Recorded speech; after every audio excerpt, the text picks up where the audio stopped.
Thousands of protesters hit the streets of London, England on Saturday. It has to be clear that Islam is our real enemy. We have to get rid of Islam. Islam doesn't belong to Europe.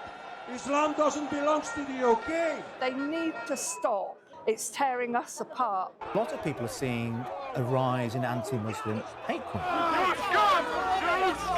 Islam is destroying Great Britain. Britain is divided. It's divided by Islam and the rest of the UK. Every problem you face is down to immigrants and in particular to Muslims. 46% of British Muslims support a terrorist organisation. Islam is the most dangerous thing for our society ever. This is actually true Islam. This is what Muslims represent. Come here. Come to this event. إني صدوق مصلح متردم سم معاداتي وسلمي أسلم. Here, if you look all around, here you've got thousands and thousands of young British Muslims that are proudly British, that are proudly Muslim, and that are proudly serving their nation. Sadly, this news doesn't sell. Yes, this news will be on MTA International. You won't see this on the BBC. You won't see this on Sky News. But when you come here, you will see these youngsters. You are TV people. You can interview any youngster in this field, any youngster, and they will tell you how proud they feel to be a British Muslim and how proud they feel to serve their nation. You can see behind us, we are raising the Union Jack. So I think it's very important for us to be here actually, like at the UK Ijtema. It's very vital that we all come here and show that we're together and we're British. Well look, we've got a flag behind us. I see England, I see Scotland, I see Wales. I mean, you can't get more British than that. So being British and being a Muslim, I think being here actually you get the best of both. You've got the sports aspect, football is a huge thing. You can play football, you can play cricket. We've got indoor sports as well. And then you've got the spiritual side. So we hear lots of kind of faith-inspiring speeches, how to increase your spirituality. So actually you get the best of both worlds. Islam teaches us loyalty to one's nation, service. Huzur usually, emphasizes service to the nation. So it's stuff like this. We are very patriotic. In fact, maybe even more patriotic than a lot of other people on the right wing who like to stoke up hate and division. We're always focused on community service, service to humanity, service to one's nation. So we couldn't get more patriotic than this, to be honest. Part of Islam is to serve the humanity and to live in the country and abide by the law of the country.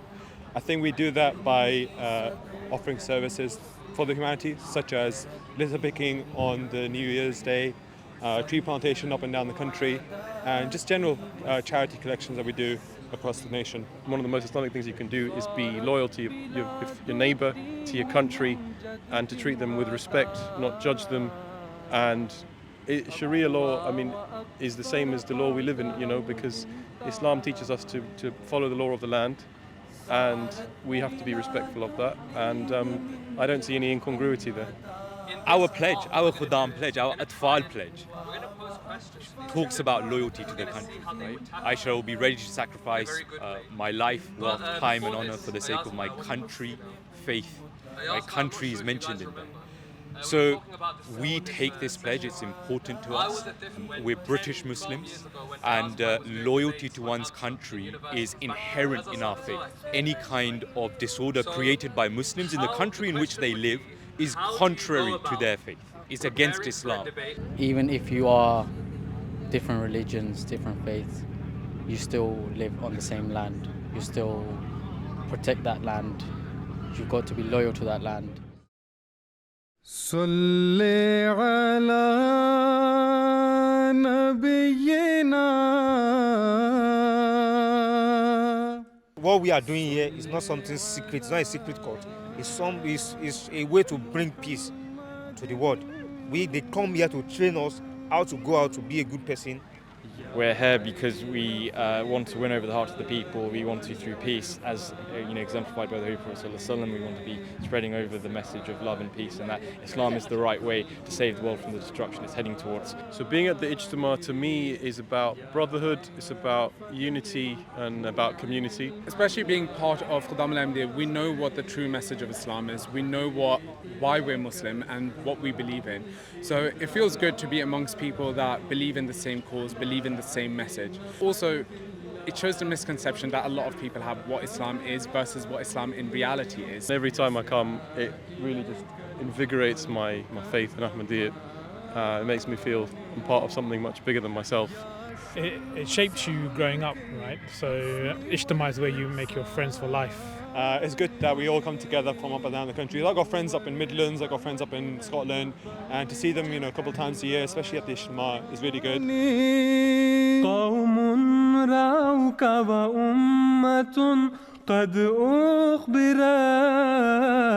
We bring Muslims here so that we can be inspired by this message of not only loyalty to one's country, but also about the peaceful teachings of Islam, the true teachings of Islam.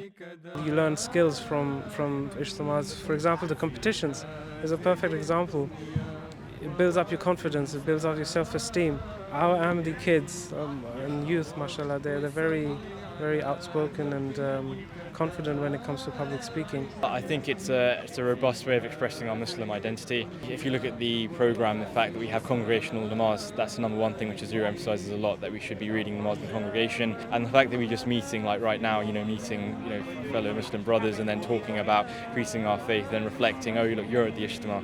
So once again, through so many forms of prayer, symbolism, togetherness, community, all these things combined together, it's very a powerful way to reaffirm our Islamic identity and our commitment to God.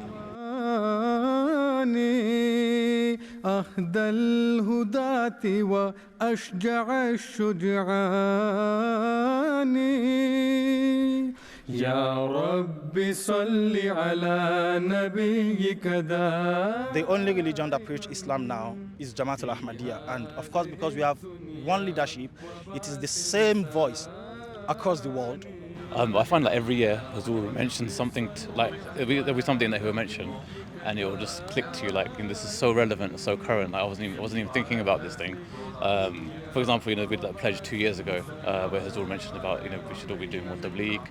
At that time, I probably wasn't really thinking about it, but it's so current and relevant we couldn't even envisage it at that time. So I'm actually looking forward to seeing what Hazur has got to address us with this year. The words of Hazur, they're like your guiding principles, right? Other than the books of the Prophet, Islam, the Quran, the Sunnah, and everything. It's what Huzur says us because he's the closest living example we have of a Messiah in this age and of the Holy Prophet ﷺ. So honestly, just each word is worth its weight in gold. I think, especially if you interact with non-Ahmadi Muslims and see what kind of spirituality they have, you kind of feel sorry for them when you realize how much we have and what treasures we have. So we have to really cherish them. It's something I'm looking on to. I'm looking forward to tomorrow when Huzur will be here, deliver his sermon. It's always spiritually inclined and it will uplift you, definitely, regardless of who you are. Me, I'm a British Ahmadi Muslim. I don't really speak Urdu, but I have to listen to Huzur's speeches with translation all the time. The National Ijtema is the one time in the year I don't have to have an earpiece in my ear. Another key thing is that the speeches are tailored, he gives are tailored to the Khuddam, to the challenges of Khuddam. You don't get that. Jummah is for everyone, Jalsa is for everyone, but the speeches at Khuddam Ahmadiyya by Huzur are tailored to the challenges of Khuddam Ahmadiyya or the reminders for Khuddam Ahmadiyya. You won't get that anywhere else. I solemnly pledge that I shall always be ready to sacrifice my life, wealth, time, and honor for the sake of my faith, country, and nation.